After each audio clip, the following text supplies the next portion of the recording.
Even today, the lasting image in my mind is of her standing over a slumped body. The blank expression on her face is in stark contrast to the rushing pool of blood that now reddens her once all-white Air Force Ones. The air is extra quiet now, just moments after the loudest noise I ever heard. It was like bang, bang, bang. I remember the first time I ever heard a noise like that. My daddy said, "Boy, you better duck down. You don't know where that noise is coming from." Well, Jesse's not my real daddy, but he's been here since I was 6 and now I'm 9. So after I heard the noise, I waited. I waited for what seemed to be an eternity before I went to the kitchen to find out what had happened. And as I entered the room, I felt something warm against the soles of my bare feet. And I noticed it was blood. It was then that I began to realize what had just happened. The sounds of that night still echo in my mind. "Man, you ain't nothing but a bitch," Mama called Daddy. "Well, I'll show you a..." Daddy slapped Mama. Bang! Mama shot Daddy. Bang! Daddy hit the floor. Bang!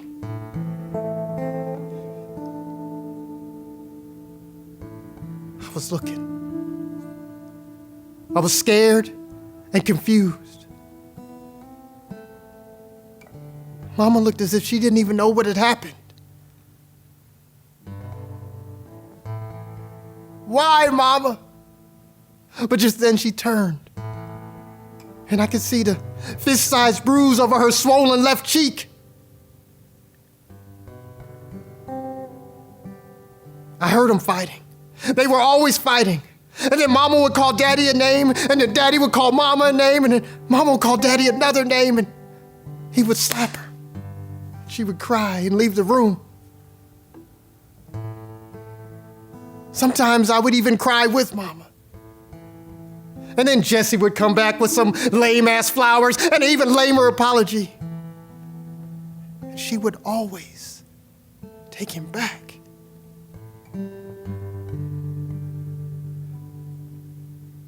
He said he wouldn't do it again, baby. That's what she'd say.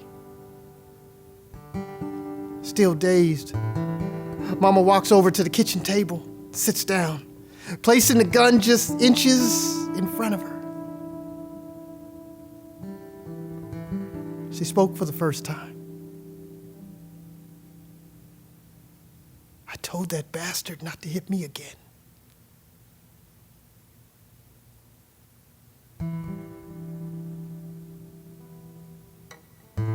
Mama begins to realize what had just happened.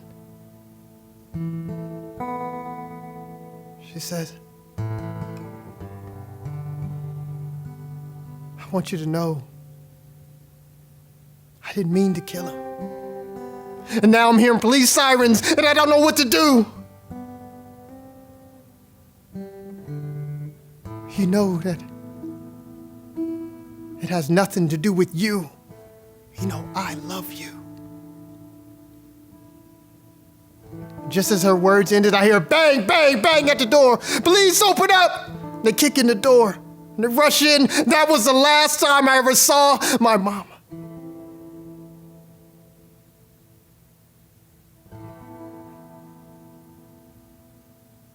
You know, they say if you don't know your history, you are doomed to repeat it.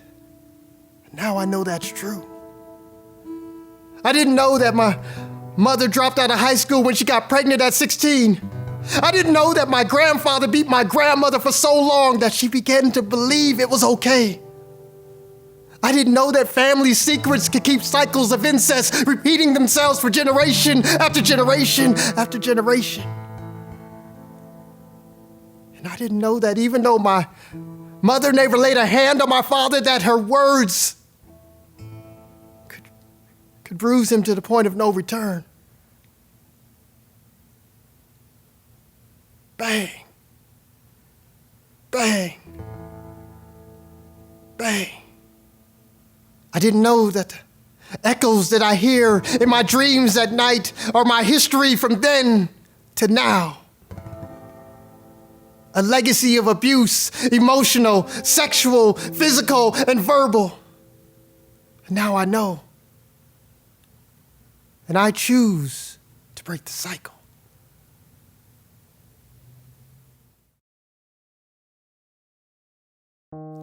I remember when I could hear their laughter skipping through the summer heat, little feet prancing to an HAPPY beat. Yes, I remember. Sisters giggling, dancing, and brushing their hair, princesses in flower dresses, singing with flair. Daughters adorned with gleaming hazel eyes, dreaming mermaid dreams embraced by rainbow skies, and oh how lovely 3- and 5-year-old eyes behold the world with such delight. These babes conceived from my flesh once held close to my breast. Yes, I remember them.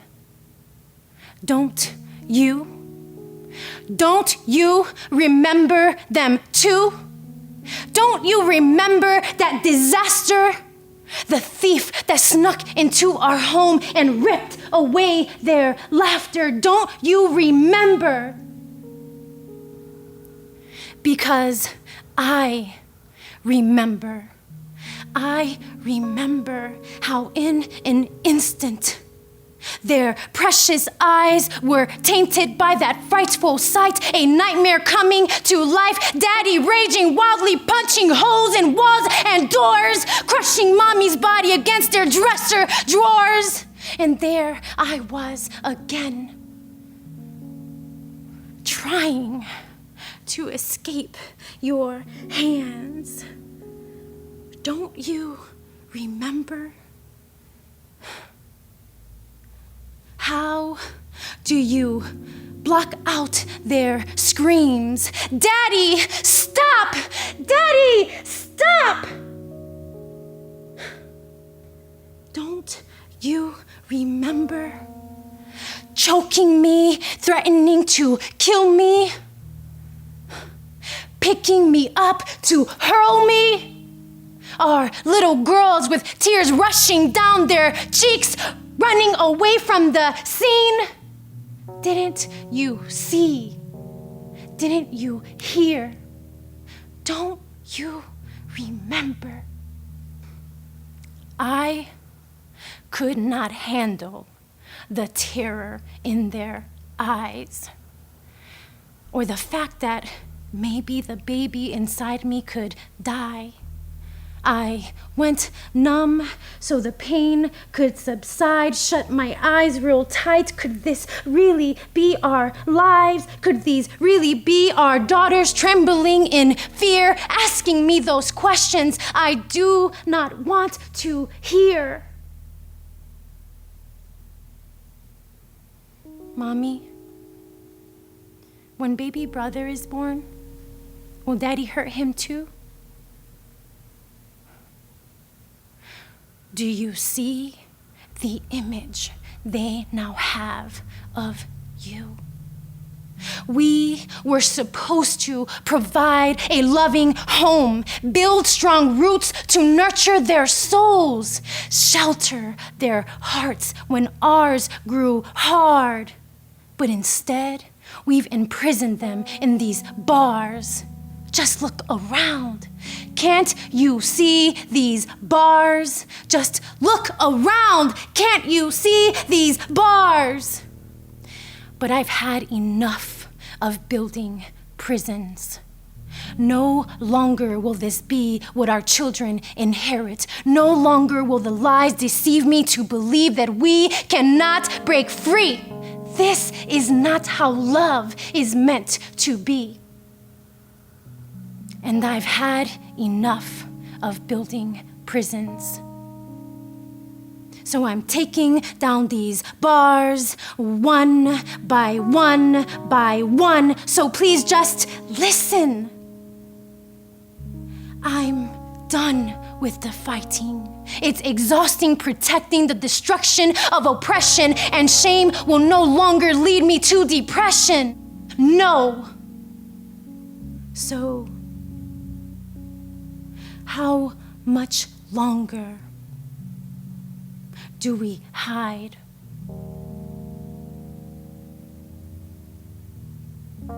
How many times do I listen to those silencing lies? Go ahead, call the cops, you'd say. Show me your bruises, where are you bleeding? They're not gonna believe you. I don't beat you.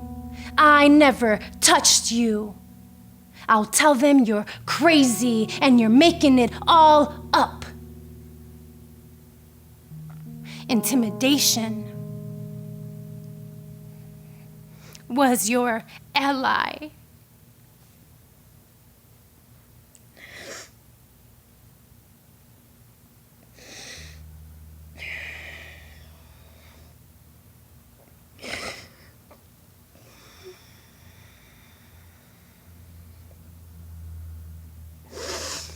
Intimidation was your ally. I was cornered by fear and I didn't know why.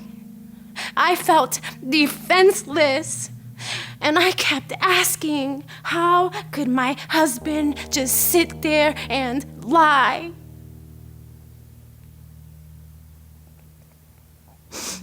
Pregnant, jobless, family out of state. Fear consumed me, so I chose to stay. Even worse, I lived in a prison of silence. I ritually wore my happy face so that no one would notice. But then I remembered them, and this is what they were learning.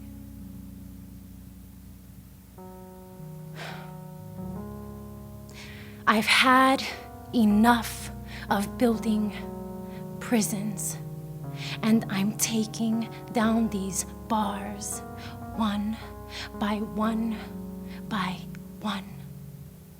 Violence will no longer hold us captive. I said violence will no longer hold us captive. This hopeless cycle is ceasing. Today I am speaking. I'm ending the zero return on my heart's investment. Hostility is not what my daughters will inherit. They will take no part in the works of hatred. Healing is what speaking will manifest into our future. Yes, this voice will begin to suture the wounds of my daughters, the wounds of all daughters, the survivors, the ones who could not be here. Silence is deadly.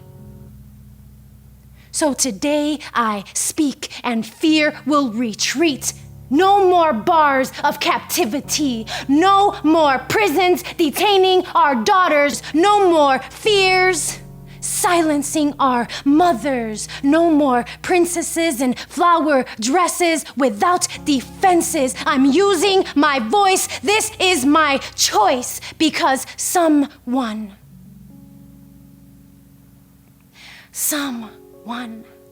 needs to get back her gleaming hazel eyes. Someone needs to get back her mermaid dreams embraced by rainbow skies. He mentally and sexually abused her. Now he's mentally and sexually confused her. Baby girl never had a real father. At least in her own mind, her genetic makeup was disowned years ago, when she shed her first tears alone. It was at the age of 7, when her sad excuse for a father began threatening if a word was ever said, then she'd be another dead, unsolved mystery. Believing those words were never a question. His actions always proved it, like the time when she felt bold and tried to scream. Punishing her horrifically for making a scene, he hog-tied his own daughter, taking both hands, tying them together behind her, then bound her ankles, pulling them back to wrap the rope connecting her feet to her hands, and then he drove her out to the desert and left her stranded for 3 hours, abandoned. And she was stuck trying to understand how a man can act in such a manner, how daddy could possibly beat his own family. That sick, sadistic pedophile changed the destiny of an angel, and she'll never be the same. Meanwhile, across nations of double standards, there was a young boy being raised in what his family portrays as a picture-perfect household. But his eyes remain focused upon hope, despite the fact that he stands alone in the multitudes, separated by desperation, segregated amongst the classes in a home with glasses flying through the air. Ceramic plates cannot escape the fate of this broken child. In despair, he's watching parental role models argue until their face turns blue. Hateful words pierce his impressionable innocence, while misdirected hollow-tip bullets explode into his chest, post-traumatic stress affecting. So he hides behind bunkered bedroom walls, but finds no sanctity. Infected, this domestic virus breeds into disease. Please, listen to the stories of these children's tears. Listen to how we are debilitating our future by deep-seating fear. Just listen. Because if we don't listen, then for them, the beautiful colors of this earth become tainted with gray shades of depression and hate. Like the afterlife seems like a viable escape, like they have silenced voices like people see ghosts before they see them, and nobody wants to feel invisible.